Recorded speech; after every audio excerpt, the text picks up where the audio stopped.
Hello, good to see you, and thank you for being here. I got a question for you. Do you struggle with morning prayer? I do, because I struggle with the mornings. There are some people who love their mornings. I don't get you people. I'm married to one of those people. Janelle, when she wakes up in the morning, she springs out of bed. As soon as she hears her alarm, it's like her whole body reacts and she's right there, ready to start the day. She greets the day. She attacks her morning. Me, on the other hand, I let the morning attack me. I let the morning punish me.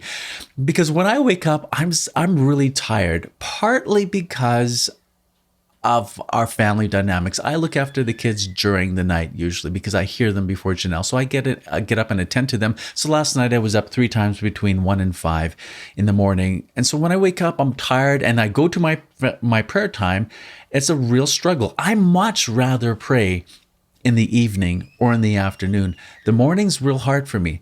So I wanted to create a resource that would help people like me deepen their morning prayer. Now, this resource that we're going to share with you isn't for everyone. There's many different ways to pray in the morning, but this might help you because this has helped me. I've started using it before we released it publicly. So what is it? Janelle and I have created a prayer devotional video of 15 traditional Catholic prayers that we pray. So we've recorded our voices and we also have the text on the screen so you can see and hear those prayers. The traditional prayers are a morning offering, a morning Marian consecration, acts of faith, hope, and love, prayers to our guardian angel, Saint Michael, litany of humility, litany of the precious blood, the Saint Gertrude prayer for souls in purgatory. So there's 15 traditional Catholic prayers. Now, there's 2 ways that you can use this in the morning.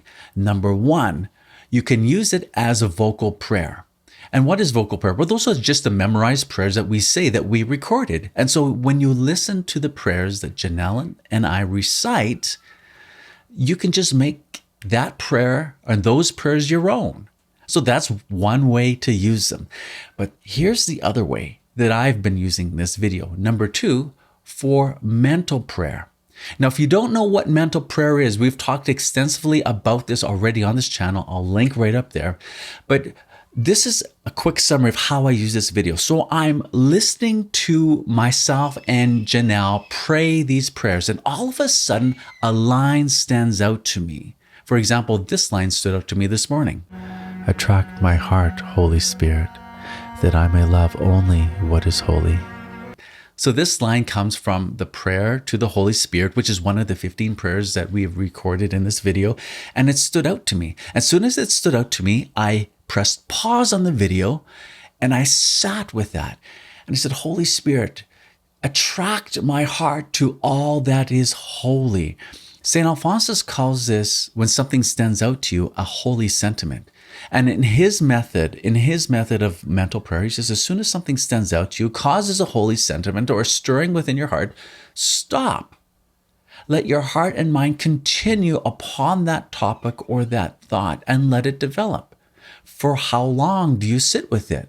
Well, for me, it was maybe a minute. I sat there and said, Lord, I surrender to you all my thoughts, all my desires, so that I would desire only what is holy. So that was the idea when this line stood out to me. And how long do you sit with it? Well, until that holy sentiment passes. That is the wisdom of St. Alphonsus. So that at that point, I press play on the video and I continue on with vocal prayer. And then all of a sudden, perhaps something else might stand out to you, like this line. From the desire of being loved. Deliver me, Jesus. So this line comes from the Litany of Humility, and perhaps this line might stand out to you, and then you press pause on the Litany of Humility and you sit with it.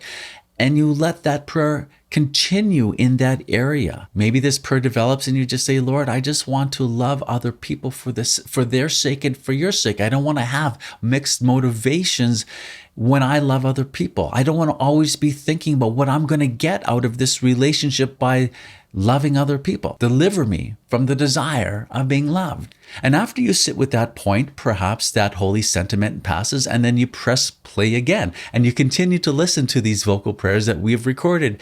And then you get to maybe the litany of the precious blood of Jesus. And this is what stood out to me today. This line: blood of Christ flowing forth in the crowning with thorns. Save us. And when this line stood out to me, I pressed pause and I watched in my imagination Jesus being crowned with thorns. I saw the thorns pierce his flesh. I heard the crowning of thorns. I heard the thorns pierce his flesh. I watched as the blood came forth from those wounds and began to come down his face.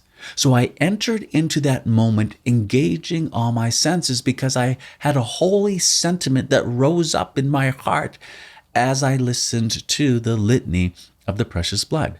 Now, how long did I sit with this thought? Very short, maybe 20 seconds. That's it.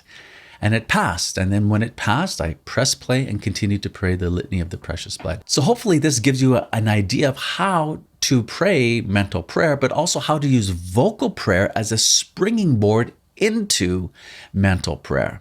And one closing thought about mental prayer. Oftentimes, even those who are most advanced in prayer life still need an aid that helps them enter into mental prayer. For example, Saint Teresa of Avila, a spiritual giant in the church, very advanced in prayer. In her book, The Collective Works of Saint Teresa of Avila, I've been reading it right here, she says that she always used a book to help her enter into mental prayer. Her entire life. The only exception was when she entered into mental prayer right after she received communion at Mass. Otherwise, she always used the book as a springing board to enter into mental prayer. I mention this because sometimes someone might say, Ken, well, I don't need an aid to enter into mental prayer. I should be able to do it without any help. Well, St. Teresa needed help. In her case, it was a book. In modern times, you can use a video like a prayer video that we created as a springboard into mental prayer. Use the vocal prayer as a springboard into mental prayer. It's available to you. It's linked at the end of this video. Should you choose to use it, you don't have to use it. There's many different ways to pray in the morning, but this is a resource that's free for you. Now, I want to say that if there is a lot of people who use this video and you find it useful, we'll make one every month. So this one is specific to the month of January because we call upon the intercession of the saints whose feast days fall in the month of January. So February, we would do something similar. Let me know what stood out to you and why in this video. Comment below if you have any additional thoughts. I love learning from you, by the way. And we will see you Wednesday. God bless.